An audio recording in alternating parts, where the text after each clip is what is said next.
the listing of those of you who are participating, I was very happy to see some of the names, particularly the Hancock. Mr. A.J. Hancock and his wife were loyal members with Arkansas Land and Farm Development Corporation over the years, and he was a major what we call the farm mentor supporter in the organization, and one of the founding members with Arkansas Land and Farm Development Corporation itself.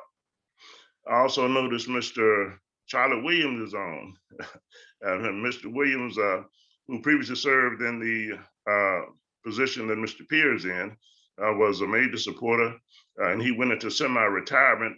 Those of you who do not know Mr. Williams went into semi-retirement, but he's not retired right now, and has continued to do the work that he does best, both working in the field and addressing the issues of those who are the underserved and the unserved population, here in the state of Arkansas.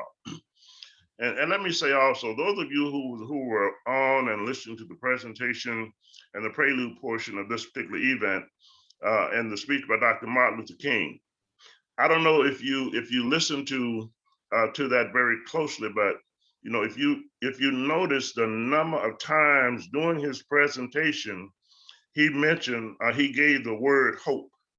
He gave the word hope. Now, you will notice that the theme for our conference this year is a reason for hope. And that same terminology was used also by others who were part of the civil rights movement, and particularly with this being Black History Month. But the reason for hope itself, hope itself is one that is guided by faith. And those who have faith and confidence that what is not being done today, that it will be done tomorrow, and that tomorrow will be a brighter day. But the reason for hope itself was given as a theme because we have to all have, if you lose hope and faith and confidence, both in yourself as well as whatever the conditions are, that they will not improve. If you lose that hope, then most definitely there will not be a difference. A thing will remain the same.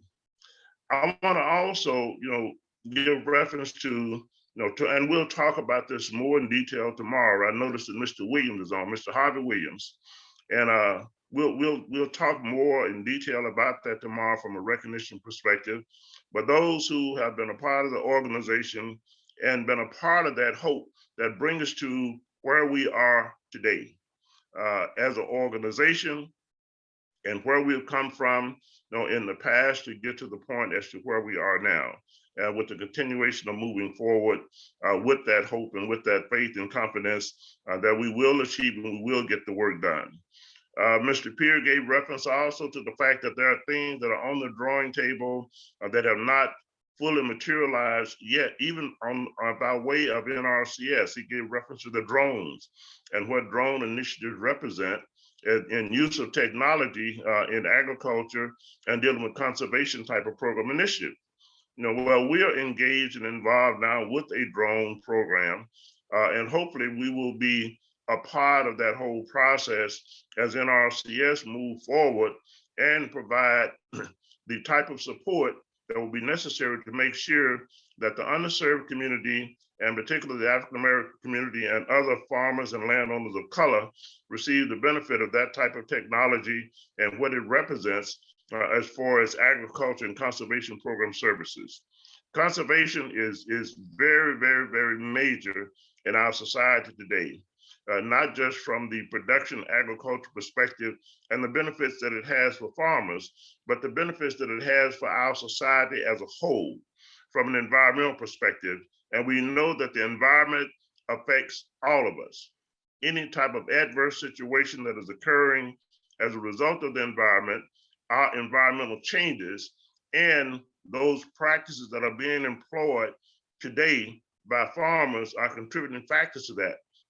And that means that moving forward, as we look at the environmental issues and how adverse conditions affect our society as a whole, weather being one, then we should always think, whether you live in a rural area, you live in the urban area, wherever you may reside.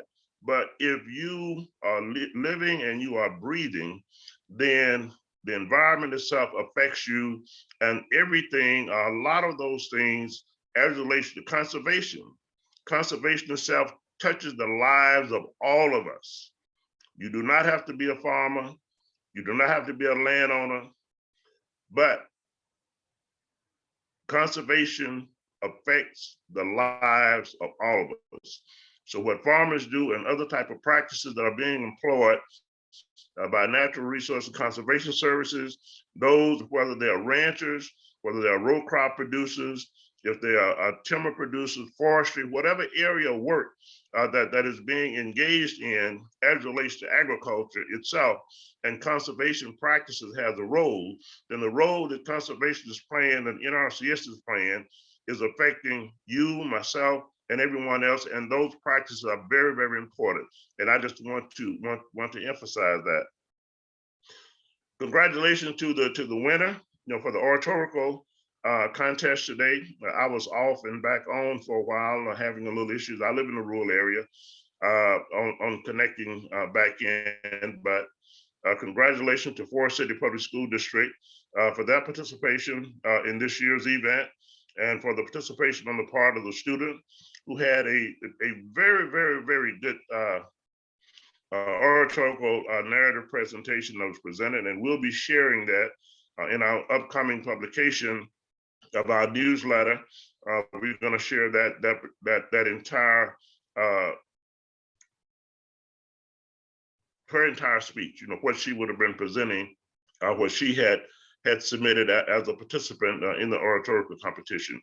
And of course, Ms. Miller has already announced that that particular individual will be the winner of the scholarship for continued education this year. Again, thank you to everyone. We will continue hopefully tomorrow if power is up,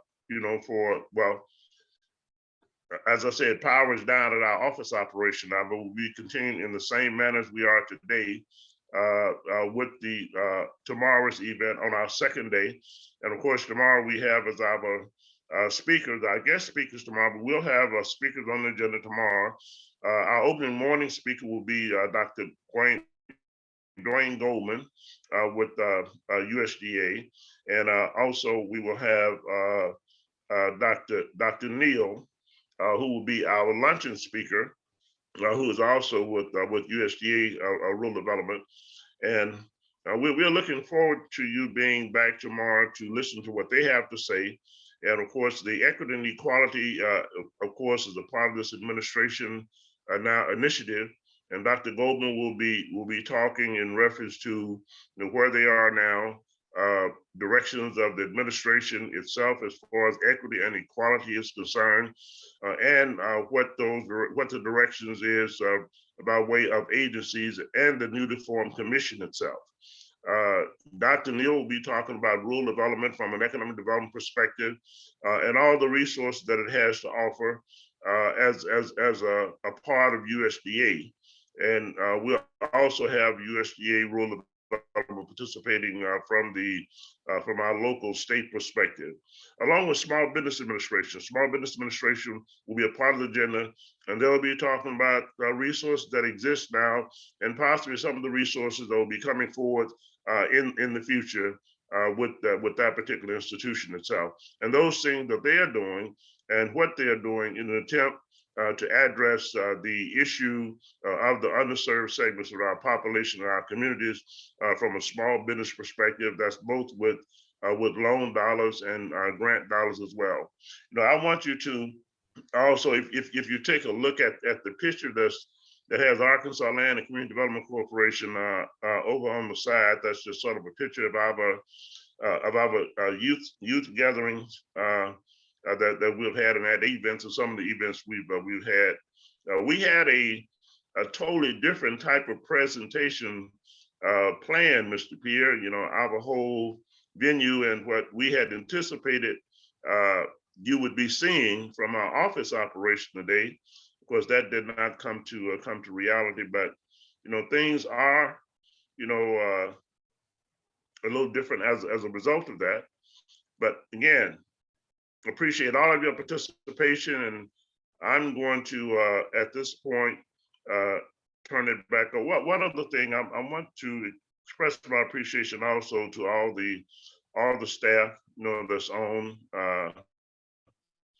as we're dealing with the situation to move forward. And again, all of you, both as members and those of you who are partners and supporters of the organization and what our efforts, have been over the years. And we appreciate your support, and we look forward to you being a part of our second day for our 41st annual Community Economic Development and Winter Farmers Conference. I'm going to turn it back over to Ms. Miller at this point. Ms. Miller. Thank you, Dr. King, for speaking with us on today. Before we close, I do want to announce that our youth, we're getting ready to have our youth rally for that will be coming up in April, where we will be gearing up for our summer program with our kids. On March 14th, we will be visiting the Brinkley High School, where we will take part in their career fair, and we will be there speaking about the opportunities that we have with our youth program. And we hope to be visiting high schools throughout the year, and just letting them know who we are, getting them acquainted. We want to be acquainted with the schools as much as we want them to be acquainted with us. And we hope to just grow the program, and the kids, we want them to get more involved. I don't have anything else. Do anybody have any questions for Dr. King?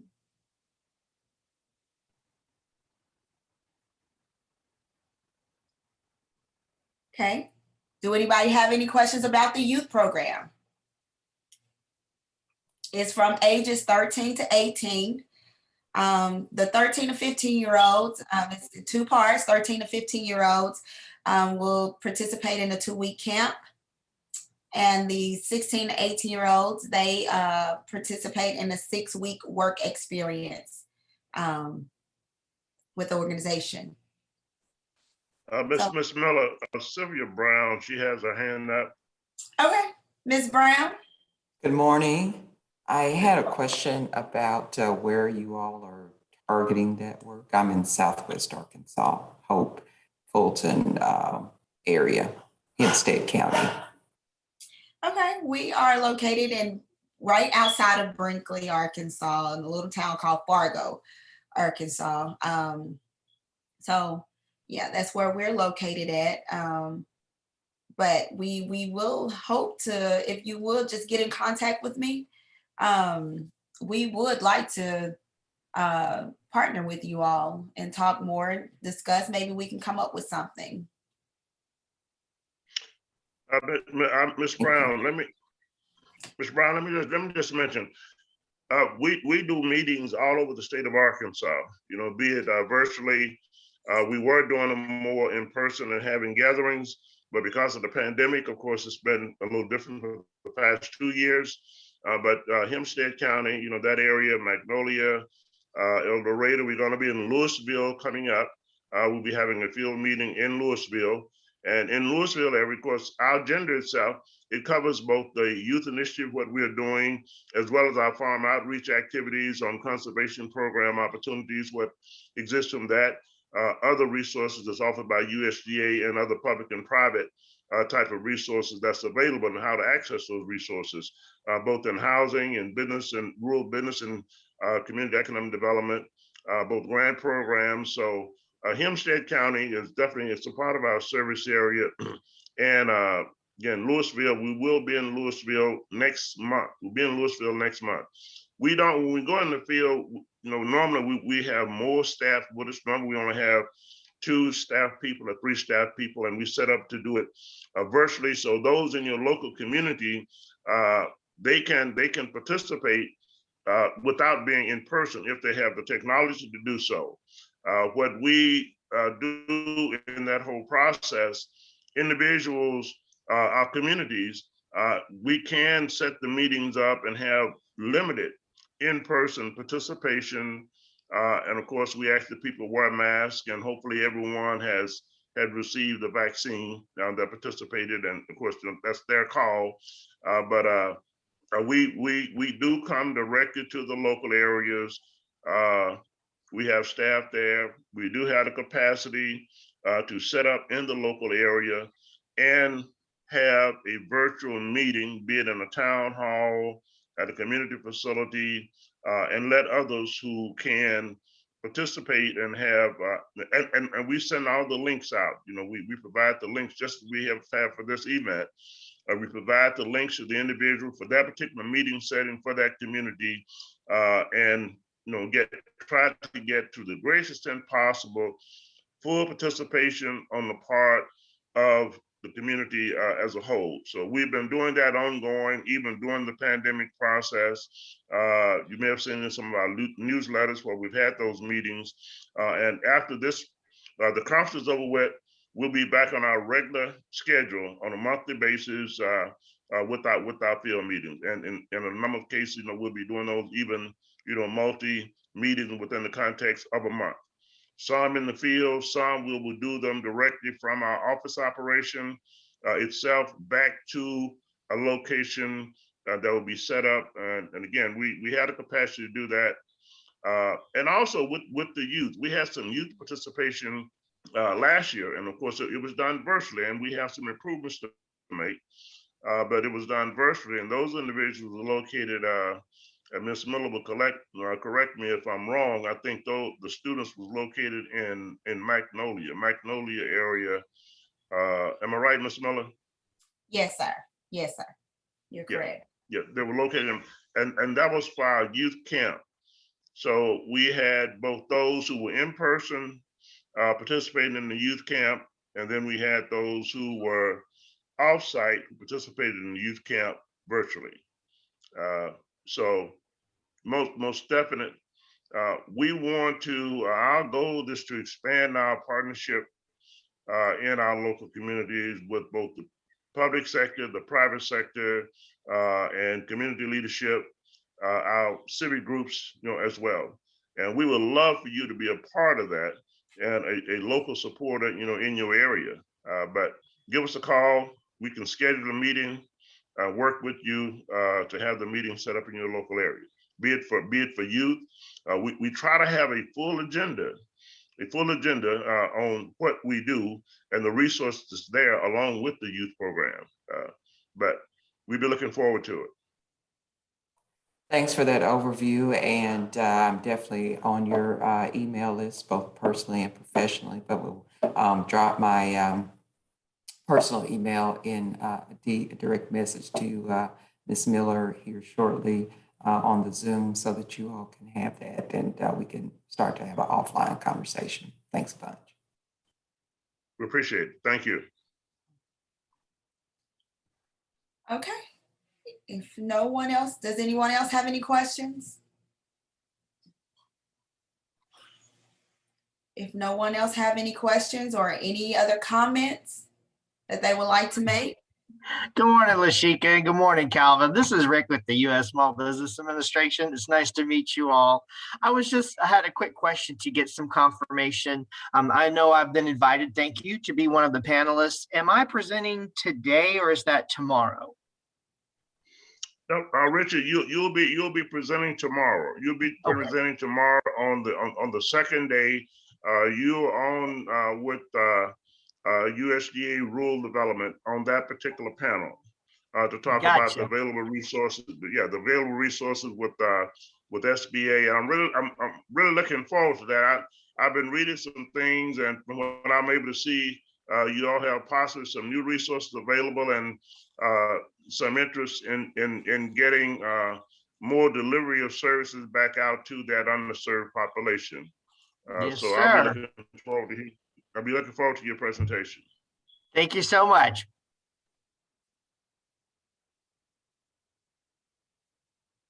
Okay. We thank you for your participation on today. If there's no other questions or any other comments, then we will call this meeting adjourned. You all have a good day.